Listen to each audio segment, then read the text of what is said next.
I just remember that I don't know, I just felt I'd tried everything. I'd tried drinking. I felt like I'd tried everything, and I wasn't happy. And I thought, well, maybe I'll start reading the Bible.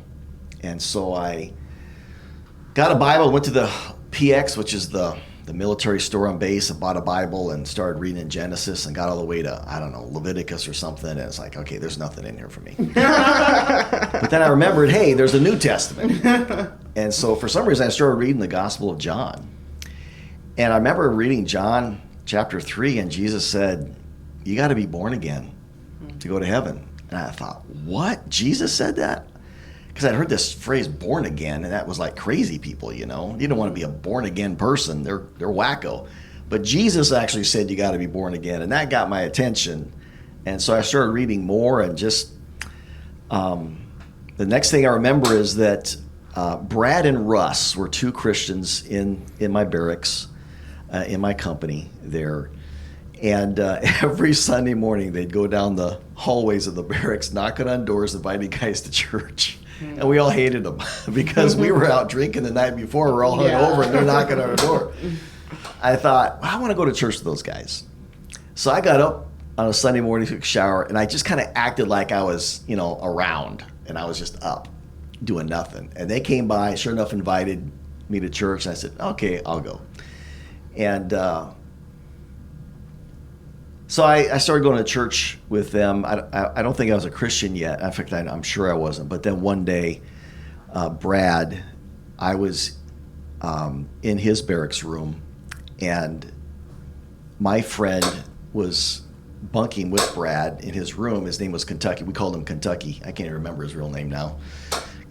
And Kentucky was a foul-mouthed drinking guy, and again, one of my buddies. And Brad is sitting there in his room. He's sharing the gospel with me, and he just said, would you like to receive Christ? And I said, yeah, I would. And Kentucky he said, Jergy, you're not doing this. No, don't do this. He's right. He's sitting right there. And I said, Kentucky, I want to do this. So I knelt down at the bunk on the bunk there, on the floor by the bunk, and I prayed. And the next thing I remember is walking back to my barracks room.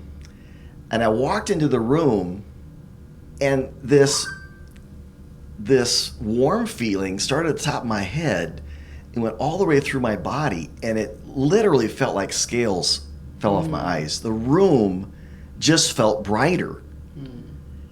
And I remember after that happened, I looked over at my music collection. I was big into music at that time. I had a nice stereo and all this music, and the thought went through my head, that stuff's got to go.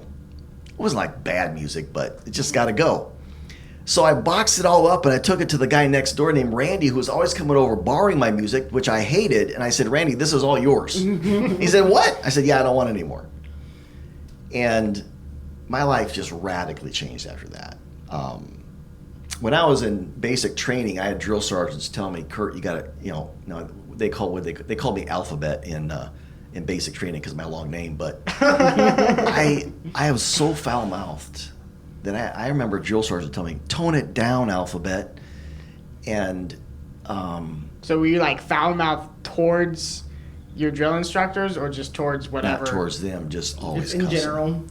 And in the military, always cussing and drinking and all that.